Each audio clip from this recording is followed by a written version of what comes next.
Hello everyone. Today we will start second chapter of 10th class, acids, bases and salts. आपने previous class में study किया होगा कि what is acids. तो हमारा जो फर्स्ट टॉपिक है वो एसिड। तो एसिड क्या होते हैं? Acid are sour in taste and change the colour of blue litmus to red. Acid क्या होंगे? जिनका टेस्ट सोर होता है। सोर मीन खट्टा, जो खट्टे होते हैं। जितने भी सोर फ्रूट्स हैं, खट्टे फल हैं, उनके अंदर एसिड प्रेजेंट होता है। For example orange, lemon, vinegar, सोर मिल्क, ये सभी क्या हैं? एसिड की एग्जांपल्स हैं। अब ऑरेंज और लेमन है, ये क्या खट्टे फल हैं, तो इनके अंदर सिट्रिक एसिड प्रेजेंट होता है। कई बार क्वेश्चन पूछ लेते हैं कि आपको फ्रूट लिखा होगा, कोई भी खट्टा फ्रूट है, उसके अंदर कौन सा एसिड प्रेजेंट है, तो उसके अंदर सिट्रिक एसिड प्रेजेंट होता है। अब इसी वजह से इनको बोला जाता है citrus fruit. Next vinegar. Vinegar क्या है? जो जनरली हम हमारी जो किचन है उसके अंदर यूज करते हैं विनेगर, उसके अंदर होता है एसिटिक एसिड। सोर मिल्क खट्टा दूध है, उसके अंदर हमेशा लैक्टिक एसिड प्रेजेंट होता है। तो नेक्स्ट आता है change the colour of blue litmus to red. अब एसिड का एक और टेस्ट है जिसके बेस पे आप चेक कर सकते हो एसिड है या बेस। लिटमस पेपर है, आपने स्टडी किया होगा। जो लिटमस पेपर है वो दो तरह का होता है, रेड और एक होता है ब्लू। इनको जैसे आप वन बाय वन एसिड या बेस के अंदर ऐड करते हो तो ये क्या करते हैं? अपने कलर चेंज कर देते हैं। इनको इंडिकेटर बोला जाता है। कंप्लीटली हम आगे स्टडी करेंगे लिटमस के बारे में, बट मैं आपको जनरली बता देता हूँ कि जैसे आपके पास कोई एसिड है, एसिड के अंदर आप जैसे ही लिटमस पेपर ऐड करते हो ब्लू कलर का, तो जैसे ही ऐड करोगे उसका कलर चेंज हो जाता है, वो रेड के अंदर कन्वर्ट हो जाता है। That mean it is an acid. तो इससे ये कन्फर्म हो जाता है कि ये एसिड है। तो कैसे याद रखोगे? जैसे डी मैच हो जाता है रेड। अगर कोई भी लिटमस पेपर रेड कलर में चेंज हो जाता है, ब्लू टू रेड, तो इसका मीन क्या? वो एसिड है। सेम प्रोसेस अगर आप अप्लाई कर देते हो बेस के ऊपर, तो बेस के अंदर क्या हो जाता है? जैसे ही आप रेड लिटमस यूज करोगे तो उसका कलर चेंज हो जाता है ब्लू के अंदर, यानी रेड टू ब्लू।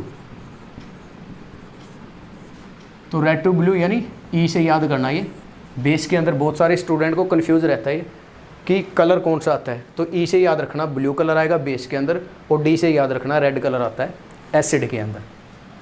अब क्वेश्चन आता है कि एसिड को सोर इन टेस्ट कैसे बोला गया? एसिड शब्द, जो एसिड शब्द है ना, वो आया था लैटिन लैंग्वेज के अंदर। लैटिन लैंग्वेज के अंदर एसिड को बोला जाता है एसिडस, और एसिडस का मीनिंग होता है सोर इन टेस्ट। तो सबसे पहले इस वजह से ये डेफिनेशन यूज की जाती है कि जो सोर इन टेस्ट हो गए वो सभी क्या होते हैं? एसिड होते हैं भाई। अब देखो सोर इन टेस्ट, अब हम हर एक एसिड को तो नहीं चेक कर पाते हैं टेस्ट के बेस पे, क्योंकि बहुत सारे एसिड ऐसे होते हैं जो हार्मफुल होंगे हमारी स्किन के लिए, like H2SO4, HCl, CH3COH acetic acid, H2CO3, HNO3। ये सभी एसिड क्या हैं? जो हमारी स्किन पे हार्मफुल होते हैं। तो अगर हार्मफुल है तो हम क्या करेंगे? इनका टेस्ट तो नहीं कर पाएंगे क्योंकि हार्मफुल है हमारी स्किन के ऊपर। तो इस वजह से अब नेक्स्ट डेफिनेशन आ जाती है कि कुछ एसिड, अब ये जो एसिड है ना, इनको फॉर्मूले के बेस पे सबसे पहले इनको केमिकल फार्मूला चेक किया था, कि केमिकल फार्मूले के बेस पे चेक किया था कि एसिड है या फिर बेस है। फिर उससे एक डेफिनेशन अराइज हुई थी। क्या थी? देखो सेकंड डेफिनेशन क्या आती है? Acid are those substance which release H positive ion in aqueous solution. Acid क्या होते हैं? जो जैसे ही आप किसी एसिड को वाटर के अंदर ऐड करोगे, एक्वस मीन क्या होता है? वाटर। एक्वा वाटर को बोला जाता है भाई। जैसे ही आप किसी भी एसिड को एक्वस सॉल्यूशन के अंदर ऐड करोगे तो वो क्या रिलीज करेगा? H पॉजिटिव आयन प्रोड्यूस कर देता है। H पॉजिटिव आयन 1 भी हो सकते हैं और ज़्यादा भी हो सकते हैं, यानी 1 एंड मोर देन 1। तो वो क्या होंगे? एसिड होंगे। लाइक HCl, HCl को बोला जाता है हाइड्रोक्लोरिक एसिड या हाइड्रोक्लोराइड भी बोला जाता है। H2SO4 को बोला जाता है sulphuric acid, HNO3 nitric acid. ये कॉमन एसिड है। और H2SO4 को तो बोला जाता है king of acid. King of acid सबसे ज़्यादा यूज होता है लेबोरेटरी या इंडस्ट्रियल पर्पज़ की वजह से, इस वजह से इसको बोला जाता है किंग ऑफ एसिड है। ओके, तो अब देखो, अब एसिड क्या होंगे कि जो H पॉजिटिव आयन प्रोड्यूस करेंगे एक्वस सॉल्यूशन के अंदर। एक क्वेश्चन है बड़ा इंपॉर्टेंट है इसी बेस पे कि मान लो ड्राई HCl है, क्वेश्चन आता है dry HCl can not change the colour of litmus paper. जो ड्राई HCl है वो लिटमस पेपर का कलर क्यों नहीं चेंज कर सकता। यह क्वेश्चन क्या था, why dry HCl gas can not change the colour of dry litmus paper. अब ड्राई HCl है वो लिटमस पेपर का कलर चेंज नहीं कर पाता, लिटमस पेपर है आपके पास, तो क्यों? क्योंकि जो कलर चेंज होता है ना वो किसकी वजह से चेंज होता है, अभी H पॉजिटिव की वजह से चेंज होगा। अब H पॉजिटिव किसके अंदर प्रोड्यूस होता है, हमेशा वाटर के अंदर प्रोड्यूस होगा। अब ड्राई HCl है, यानी ड्राई मीन क्या, उसके अंदर वाटर प्रेजेंट नहीं है, तो वाटर प्रेजेंट नहीं है तो वो ब्रेक नहीं होगा H पॉजिटिव के अंदर, जिस वजह से कलर चेंज नहीं कर पाता। तो अच्छा इंपॉर्टेंट क्वेश्चन है, याद रखना इसको। ओके अब देखो होता क्या है, जैसे ही आप HCl को ऐड करते हो वाटर के अंदर H2O, तो इसमें क्या होगा, ये ब्रेक हो जाता है H पॉजिटिव और Cl नेगेटिव के अंदर। तो ये H पॉजिटिव H2O के पास चला जाता है यानी वाटर के अंदर, तो ये H3O पॉजिटिव क्रिएट कर लेता है, जिसको बोलते हैं हम हाइड्रोनियम आयन। हाइड्रोनियम आयन ये काफ़ी अनस्टेबल होता है, और या आप ये कह सकते हो कि वाटर के अंदर H पॉजिटिव आ जाता है, प्लस इसके साथ क्या होगा Cl नेगेटिव। जो पॉजिटिव पार्ट है, या आप इसको डायरेक्टली बोल सकते हो कि वाटर के अंदर H positive plus Cl negative produce होगा। H पॉजिटिव आपके पास होता है कैटाइन, और नेगेटिव क्या होता है आपके पास एनाइन। जैसे एक बड़ा अच्छा क्वेश्चन है कि H2SO4 है, उसको आप एज ए इलेक्ट्रोलाइट क्यों यूज़ करते हो। H2SO4 है, इलेक्ट्रोलाइट के तौर पे यूज किया जाता है, इलेक्ट्रोलाइट क्यों यूज करते हैं। अभी आपने या फिर देखा होगा इन्वर्टर वगैरह की बैटरी है, या जितने भी व्हीकल वगैरह उनकी जो बैटरीज होती है उसके अंदर हम H2SO4 ऐड करते हैं, कुछ वाटर ऐड करते हैं, कुछ H2SO4। क्यों? क्योंकि जो ये H2SO4 है वो ब्रेक हो जाता है 2H पॉजिटिव के अंदर प्लस SO4 2 नेगेटिव के अंदर, और ये क्या है दोनों, ये है आयंस। तो जो भी कंडक्टिविटी होती है ना वो इन आयंस की वजह से होती है। तो जो भी लिक्विड है, यानी लिक्विड के अंदर कंडक्टिविटी आयंस की वजह से होती है, और सॉलिड के अंदर कंडक्टिविटी हमेशा इलेक्ट्रॉन्स की वजह से है। इस वजह से जितनी भी बैटरीज हैं उसके अंदर हम इलेक्ट्रोलाइट के तौर पे H2SO4 को जनरली यूज़ करते हैं, क्योंकि जो H2SO4 है वो ईजिली ब्रेक हो जाता है आयंस के अंदर, और वो आयंस कंडक्टिविटी का रीजन बनते हैं फिर, यानी जो इलेक्ट्रिसिटी है वो किसकी वजह से मूव करती है, इन आयंस की वजह से है। जैसे क्वेश्चन है इसमें, प्योर वाटर है उसके अंदर इलेक्ट्रिसिटी पास नहीं होती, बट अनप्योर वाटर है या इम्प्योर वाटर है उसके अंदर इलेक्ट्रिसिटी पास हो जाती है। क्यों? क्योंकि जो प्योर वाटर होगा ना वो आयंस के अंदर ब्रेक नहीं हो पाता। अब आयंस ही नहीं है तो इसका मतलब कंडक्टिविटी पास नहीं होगी। बट जो अनप्योर वाटर है उसके अंदर क्या होते हैं आयंस, यानी जो वाटर है वो ब्रेक हो जाता है। अनप्योर की बात है, ये इम्प्योर बोलते हैं जिसको, H positive plus OH negative, तो ये क्या है आयंस। तो इस वजह से कंडक्टिविटी हो जाती है अभी। ओके, तो इस पर कुछ क्वेश्चन और कर लेते हैं जो NCERT में है या फिर एग्जाम में आते हैं। जनरली एक क्वेश्चन आता है HCl, इस बेस पे HCl HNO3 so acidic character in aqueous solution while alcohol and glucose do not, give reason. तो आई थिंक आपको क्वेश्चन समझ आ गया। क्वेश्चन क्या है कि HCl HNO3 है, देखो HCl HNO3 एक्वस सॉल्यूशन के अंदर एसिडिक बिहेवियर शो करते हैं। HCl HNO3 बहुत इंपॉर्टेंट क्वेश्चन है, बल्कि ये तो CBSE में 2011-2012 के अंदर आया भी है। तो HCl HNO3 है वो तो एसिडिक कैरेक्टर शो करते हैं, बट जो ग्लूकोज है और एल्कोहल है, अब ग्लूकोज का फॉर्मूला होता है C6H12O6, ये होता है ग्लूकोज। सेकंड आपके पास है एल्कोहल, एल्कोहल का फॉर्मूला होता है C2H5OH। अब ये दोनों एसिडिक कैरेक्टर शो नहीं करते, बट ये एसिडिक कैरेक्टर शो करता है आपका, तो इसका रीजन देना है। जैसे ही आप इन दोनों को या 1 by 1 HCl को ऐड करते हो वाटर के अंदर, तो ये क्या प्रोड्यूस करेंगे, ये प्रोड्यूस करेंगे H positive plus Cl negative. और जो HNO3 है वो बेस वो भी H पॉजिटिव प्रोड्यूस करेगा, तो इसका मीनिंग क्या है, ये एसिड है। बट जो ये है ये दोनों एसिड नहीं है, क्यों? क्योंकि H पॉजिटिव प्रोड्यूस नहीं कर पाते। तो आप क्या रीजन लिखोगे इनका, क्योंकि ग्लूकोज और alcohol can not produce H positive ion in aqueous solution, so they do not show acidic behaviour. But ये क्या करते हैं, ये H पॉजिटिव प्रोड्यूस कर देते हैं, इस वजह से इनको क्या बोला जाता है, एसिडिक बोला जाता है। ओके बच्चे, एक और इम्पोर्टेंट क्वेश्चन है इस टॉपिक के अंदर से, जैसे क्वेश्चन आता है आपके, why does an aqueous solution of N acid conduct electricity. Same वही क्वेश्चन है वाटर वाला, कि कोई भी एसिड है एक्वस सॉल्यूशन के अंदर कंडक्टिविटी क्यों शो करता है, क्यों शो करेगा, क्योंकि वो आइंस के अंदर ब्रेक हो जाता है।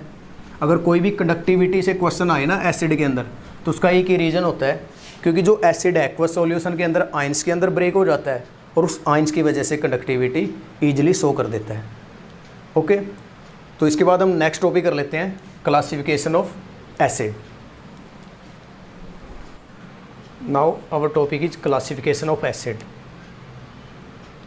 तो एसिड को हम 4 वे से क्लासीफाई कर सकते हैं। First one, on the basis of their sources, जहाँ से वो मिलते हैं। Second one, on the basis of their basicity. Basicity meaning होता है कि कितने H पॉजिटिव डोनेट करेगा वो वाटर के अंदर। स्ट्रेंथ हम बोल सकते हैं वीक एसिड और स्ट्रॉन्ग एसिड, जैसे एसिड स्ट्रॉन्ग है या वीक। और fourth one is concentration depend करता है अमाउंट ऑफ वाटर के ऊपर। तो 1 बाय 1 हम डिस्कस कर लेते हैं इनको। तो फर्स्ट वन आपके pass on the basis of their sources, यानी जहाँ से वो मिलते हैं। अब मिलने के बेस पे उनको डिवाइड किया जाता है 2 वे से, ऑर्गेनिक एसिड और इनऑर्गेनिक एसिड। ऑर्गेनिक एसिड क्या होते हैं? Organic acid are those acid which are obtained from animals and plants. जो में ऑब्टेन्ड होते हैं एनिमल से या फिर प्लांट से, उसको बोला जाता है ऑर्गेनिक एसिड। अब ऑर्गेनिक एसिड के कुछ एग्जांपल्स लिखे हुए हैं जो बड़े इंपॉर्टेंट है एग्जाम के व्यू से। जैसे यहाँ मैंने ऑर्गेनिक एसिड लिखे हैं और इस साइड मैंने सोर्सेज लिखे हैं उनके। जैसे विनेगर हम पहले भी स्टडी कर चुके हैं, विनेगर है तो उसके अंदर कौन सा एसिड प्रेजेंट होगा? एसिटिक एसिड प्रेजेंट होगा। जितने भी खट्टे फ्रूट हैं, सिट्रस फ्रूट्स, उसके अंदर सिट्रस एसिड प्रेजेंट होता है। उसके बाद होगा स्ट्रिंग ऑफ बीज एंड आंट्स, जो मधुमक्खी है या फिर कीड़ी वगैरह, चींटी वगैरह बोलते हैं जिसको, उसके अंदर कौन सा एसिड प्रेजेंट होता है? Formic acid. बिच्छू वगैरह है उसके अंदर भी फॉर्मिक एसिड प्रेजेंट होता है भाई। उसके बाद आता है एप्पल के अंदर। एप्पल के अंदर कौन सा एसिड प्रेजेंट होगा? Malic acid. नेक्स्ट आता है प्रोटीन, जो आपकी बॉडी के अंदर होता है या फिर हम बाहर गेन करते हैं, तो उसके अंदर कौन सा एसिड प्रेजेंट होता है? अमीनो एसिड, यानी हमारे प्रोटीन के अंदर अमीनो एसिड प्रेजेंट होता है। उसके बाद है हमारा यूरिन है, यूरिन के अंदर यूरिक एसिड प्रेजेंट होता है। और लास्ट है, अच्छा इंपॉर्टेंट है, सोर मिल्क या फिर कर्ड, दही या फिर जो मिल्क है सोर मिल्क, उसके अंदर कौन सा एसिड प्रेजेंट होता है? Lactic acid. ओके, तो नेक्स्ट आता है हमारे पास इनऑर्गेनिक एसिड। तो 2 वे से हमने सोर्स के बेस पे डिवाइड किया था, ऑर्गेनिक और इनऑर्गेनिक। तो इनऑर्गेनिक एसिड क्या होते हैं? Inorganic acid are those acid which are obtained from minerals. तो इस वजह से इनका जो सेकंड नेम है उसको मिनरल एसिड भी बोला जाता है, क्योंकि ये मिनरल से ऑब्टेन्ड होते हैं। एग्जाम्पल हमने पहले भी स्टडी की है इनकी, HCl, HNO3, H2SO4, hydrochloric acid, nitric acid, sulphuric acid. और एक इसमें बड़ा इंपॉर्टेंट पॉइंट होता है, all mineral acid are strong acid, but इसमें एक एक्सेप्शनल आता है और वो एक्सेप्शनल होता है H2CO3। इंपॉर्टेंट है, इसको लर्न करना अच्छी तरह। तो ये होता है कार्बोनिक एसिड, यानी सभी मिनरल एसिड क्या होते हैं? स्ट्रॉन्ग एसिड होते हैं, बट कार्बोनिक एसिड क्या होता है? एक वीक एसिड है, वीक एसिड हुआ। Okay, now next classification of acid on the basis of their basicity. तो अब देखो यहाँ बेसिसिटी का मीन क्या है, बेसिसिटी मीन होता है नंबर ऑफ हाइड्रोनियम आइन और H positive ion produce by the complete ionisation of one molecule in aqueous solution. यानी बेसिसिटी क्या होगा कि number of H positive ion produce by one molecule is called basicity. Basicity क्या है, H positive आइन कितने produce करेगा one molecule. Example आप ऐसे अंडरस्टैंड कर पाओगे, HCl, H2SO4, HNO3, ये 3 एसिड आपके पास। अब HCl को जैसे आप एक्वस सॉल्यूशन के अंदर डिसॉल्व करोगे यानी वाटर के अंदर, तो ये क्या प्रोड्यूस करेगा, सिंगल H पॉजिटिव। ये क्या प्रोड्यूस करेगा, 2H पॉजिटिव। और ये क्या प्रोड्यूस करेगा, सिंगल H पॉजिटिव। अब देखो इसको बोलते हैं इसकी बेसिसिटी। अब HCl के वन मॉलिक्यूल की बेसिसिटी क्या है, 1H पॉजिटिव यानी 1 आइन है। इसकी बेसिसिटी क्या होगी, 2H पॉजिटिव यानी 2 है बेसिसिटी इसकी। और HNO3 की बेसिसिटी कितनी है, सिंगल बेसिसिटी होती है अभी इसकी। अब इस बेस पे हम एसिड को क्लासीफाई कर सकते हैं आगे 3 टाइप से। देखो तो 3 टाइप क्या होंगे, मोनो बेसिक, नेम से ही क्लियर होता है। मोनो क्या होगा, 1H पॉजिटिव, डाइमिन 2 और ट्राइमिन 3। अब देखो मोनो बेसिक क्या होते हैं, which produce single H positive, produce 1H positive ion in aqueous solution. हमेशा याद रखना एक्वस सॉल्यूशन के अंदर ही प्रोड्यूस होते हैं H पॉजिटिव आइंस। तो क्या हो गए, H पॉजिटिव प्रोड्यूस करेगा, for example HCl, HBr, HF, CH3COH acetic acid है और फॉर्मिक एसिड। ये सभी क्या हैं, मोनोबेसिक है। तो इनको अंडरस्टैंड कर लेते हैं कैसे मोनोबेसिक है। देखो जैसे वाटर के अंदर डिसॉल्व करोगे तो ये क्या देगा, सिंगल H पॉजिटिव देगा। Same HBr, H positive Br negative, तो ये भी क्या देगा, सिंगल H पॉजिटिव। सेम ये क्या देगा, सिंगल H पॉजिटिव। और ये सभी क्या देंगे, सिंगल H पॉजिटिव है। बट आपके माइंड में क्वेश्चन आता है कि देखो HCl के अंदर तो सिंगल H है, इस वजह से मोनोबेसिक है। बट CH3COH के अंदर 3 और 1 4H है, तो इसका मतलब ये क्या है, तो इसके तो ये तो ज़्यादा बेसिक होगा। इसके अंदर देखो 2H है, तो इस वजह से ये डाई बेसिक होगा। बट ये दोनों क्या हैं, दोनों के दोनों मोनोबेसिक हैं ये, ठीक है। अब इनको कैसे समझोगे, देखो मोनोबेसिक कैसे होता है ये, जैसे इसके बॉन्ड देखो, कार्बन है, कार्बन की वैलेंसी होती है 4, यानी 4 बॉन्ड बनाएगा वो। 3 H है इसके पास, उसके साथ क्या CH डबल बॉन्ड OH, ये ऐसी है स्ट्रक्चर इसकी। अब इसके अंदर देखो ये वाले H कार्बन से डायरेक्टली अटैच है, ये अच्छा एक स्टेबल बॉन्ड है। बट ये इलेक्ट्रोनेगेटिव और ये इलेक्ट्रोपॉजिटिव एटम है, तो ये बॉन्ड क्या है, वीक है। इस वजह से यहाँ सिंगल H पॉजिटिव रिलीज करेगा। तो ये कैसे होगा, CH3COO negative plus H positive. Reversible reaction होती है ये आगे डिस्कस करेंगे, ये रिवर्सिबल रिएक्शन क्यों होती है। अब देखो ये नेगेटिव है और ये पॉजिटिव, यानी सिंगल पॉजिटिव रिलीज किया, तो इस वजह से ये क्या है, मोनोबेसिक। सेम उसी तरह फॉर्मिक एसिड होता है ये। अब फॉर्मिक एसिड का स्ट्रक्चर क्या होता है, देखो कार्बन 1H, उसके बाद क्या होगा C डबल बॉन्ड OH। देखो कार्बन की वैलेंसी कितनी होगी, 4, 1 2 3 4, तो 4 बॉन्ड की फॉर्मेशन देगा।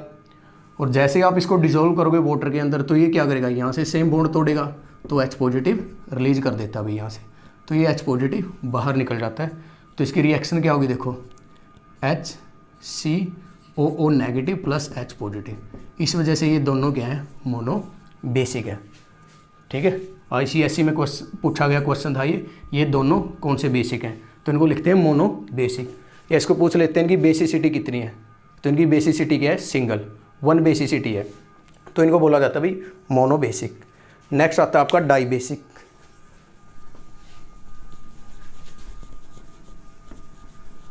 अब आपके आ जाते हैं डाई बेसिक। डाई बेसिक क्या होंगे, विच प्रोड्यूस 2 H पॉजिटिव आइन, जो 2 H पॉजिटिव आइन प्रोड्यूस करेंगे उसको बोलते हैं डाई बेसिक। जैसे एक बेस्ट एग्जांपल है इसके लिए H2SO4, सल्फ्यूरिक एसिड है। सल्फ्यूरिक एसिड क्या करेगा, 2H रिलीज करेगा इसके अंदर। अब आपके माइंड में आ जाता है भी यहाँ 2 क्यों रिलीज करेंगे, यहाँ तो एक ही H रिलीज हुआ था। अब देखो इसकी स्ट्रक्चर देखो, स्ट्रक्चर क्या होगी इसकी, सल्फर है, किस ग्रुप से बिलोंग करता है ये? 16 ग्रुप से है, तो इसकी वैलेंसी कितनी होगी? 6। तो 6 बॉन्ड फॉर्मेशन देगा। ऑक्सीजन कितने हैं? 4। तो पहले ऑक्सीजन को अटैच करो, और आपके 2 H हैं, यानी 1 OH 1 OH। हमेशा जब भी H मिलता है ना ऑक्सीजन के साथ, तो वो पहले ऑक्सीजन से अटैच होता है, याद रखना ये हमेशा। अब सल्फर बॉन्ड कितने बनाएगा? 6। कितने ऑक्सीजन पेंडिंग रह गए? 2 तो यहाँ अटैच कर दिया आपने, 2 पेंडिंग है, तो एक ऑक्सीजन डबल बॉन्ड से अटैच होगा। अब सल्फर के देखो बॉन्ड कितने हैं? 1 2 3 4 5 6। तो सल्फर की बैलेंसी कंप्लीट हो चुकी है, 6 बॉन्ड है। अब देखो वही पहले वाली बात, OH, और यहाँ भी क्या है? OH। तो बॉन्ड OH से ब्रेक होता है हमेशा, तो H पॉजिटिव रिलीज करेगा। तो कितने H पॉजिटिव? 1 2। तो इसका मतलब ये क्या है? डाई बेसिक है। उसी तरह एक और एग्जाम्पल कर लेते हैं इसका, H2CO3। नेक्स्ट एग्जाम्पल है इसका H2CO3। H2SO4 die basic, H2CO3 क्या नेम है इसका?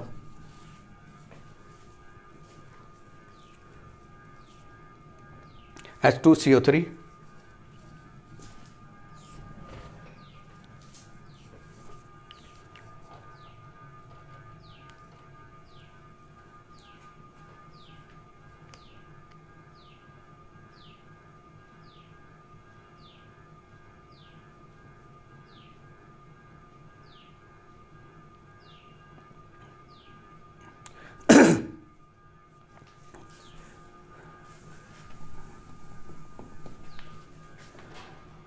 नेक्स्ट आपके पास है डाई बेसिक एसिड। अब डाई बेसिक एसिड क्या होते हैं? जो क्या करेंगे? 2H पॉजिटिव प्रोड्यूस करेंगे, ठीक है ना? 2H पॉजिटिव आयन प्रोड्यूस करेंगे। जैसे कि एक्वस सॉल्यूशन के अंदर इनको ऐड किया जाता है, वाटर के अंदर ऐड करते हो। फॉर एग्जांपल H2SO4 H2CO3, ये 2 एग्जांपल है। अब देखो यहाँ 2H है, तो 2H पॉजिटिव रिलीज करेगा। कई बार आपको डाउट रहता है भी यहाँ तो सिंगल H रिलीज हुआ, तो यहाँ 2 कैसे? तो इनका भी आप स्ट्रक्चर ड्रा करो। अब जो सल्फ़र है, देखो इसका स्ट्रक्चर ड्रा कर देता हूँ मैं यहाँ। सल्फ़र किस ग्रुप से बिलोंग करता है? 16 ग्रुप से। तो इसकी वैलेंसी कितनी होगी? 6। इसका मीन क्या है? ये 6 बॉन्ड बनाएगा यहाँ, तो 6 बॉन्ड कवर करो।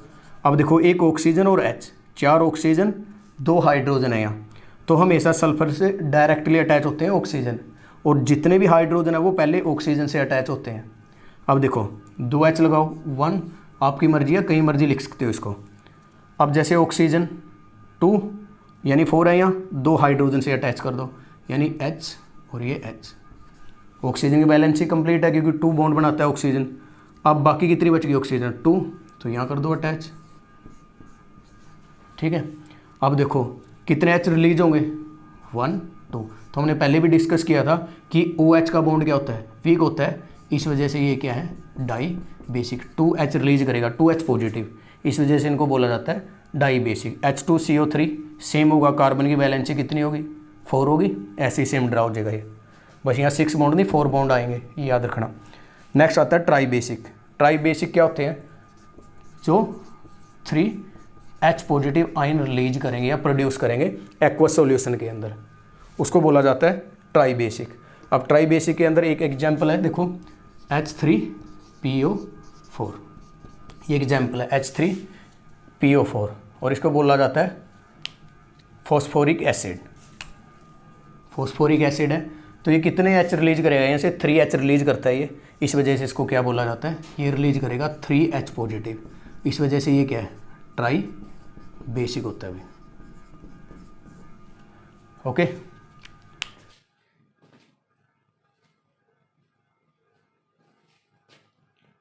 Now next classification of acid on the basis of their strength.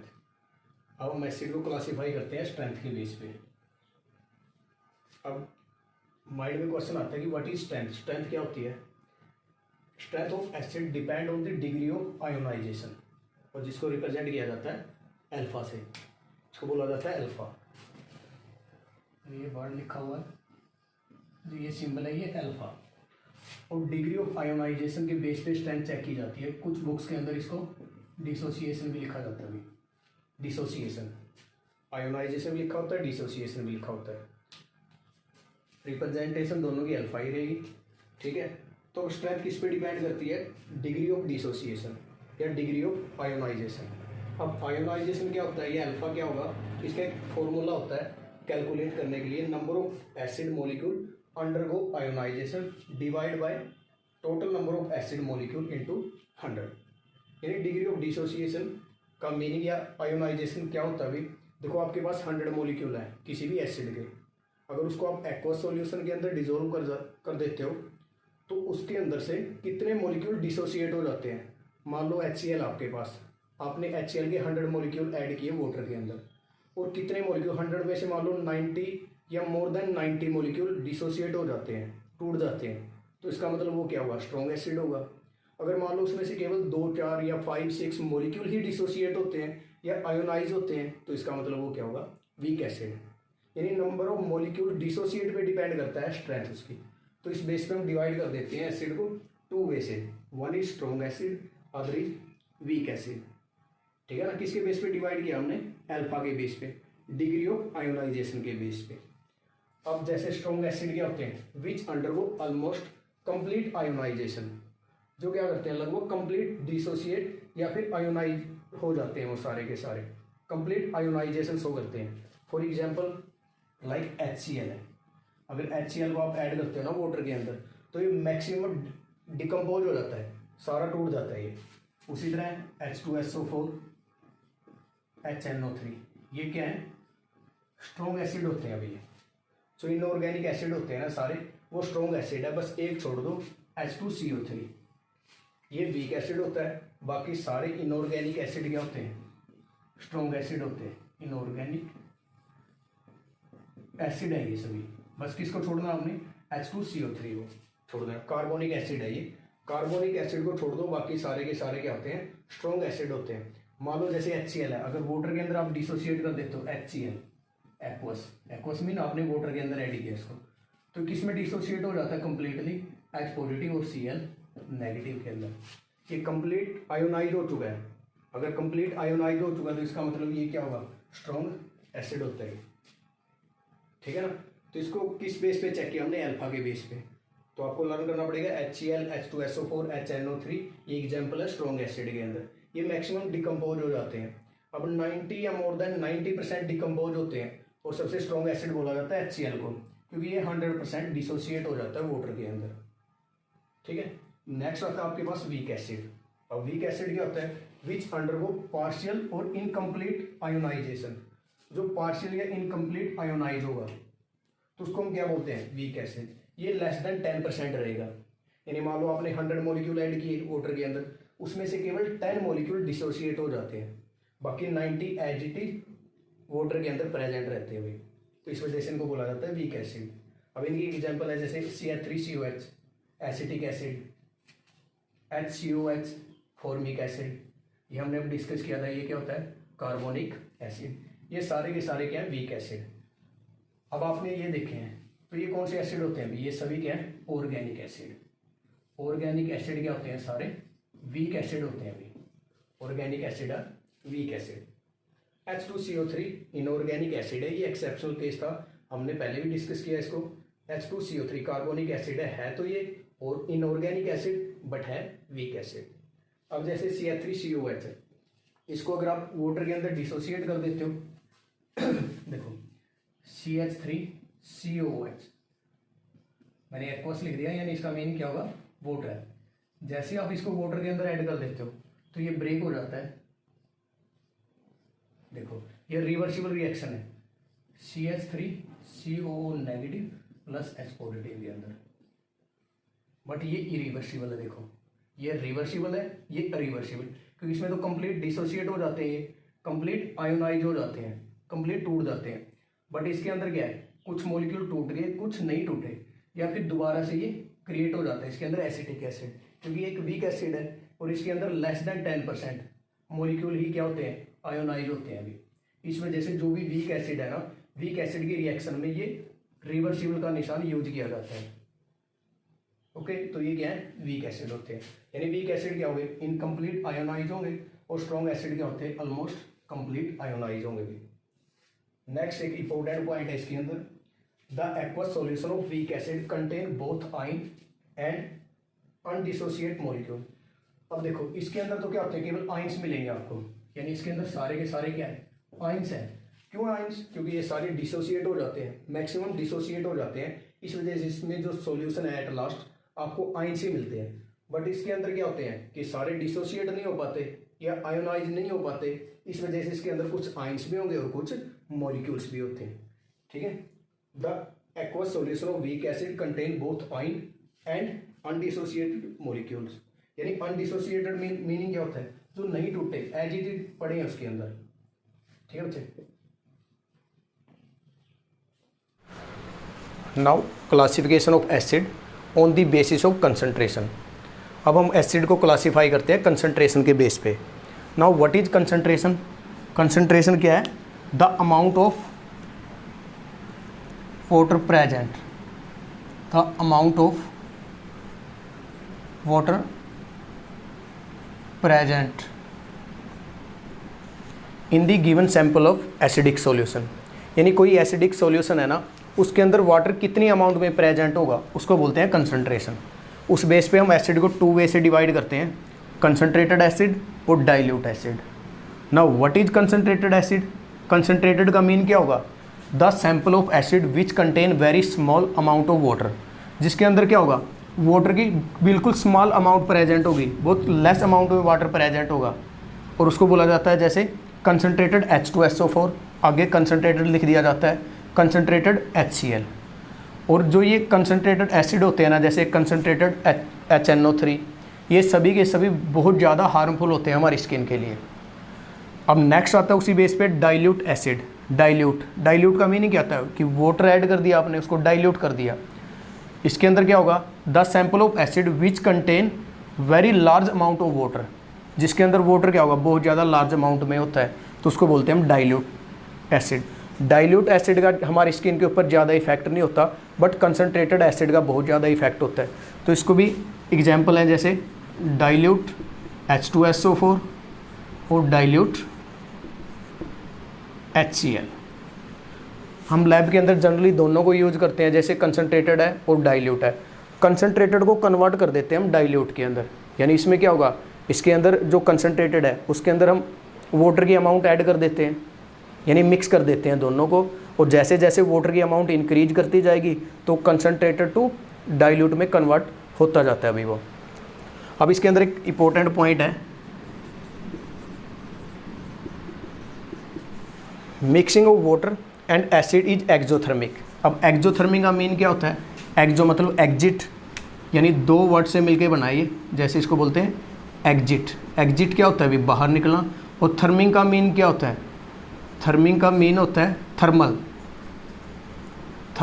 Thermal mean क्या होता है? हीट, यानी एग्जिट थर्मल, यानी हीट का बाहर निकलना, इसको बोलते हैं एक्जोथर्मिक।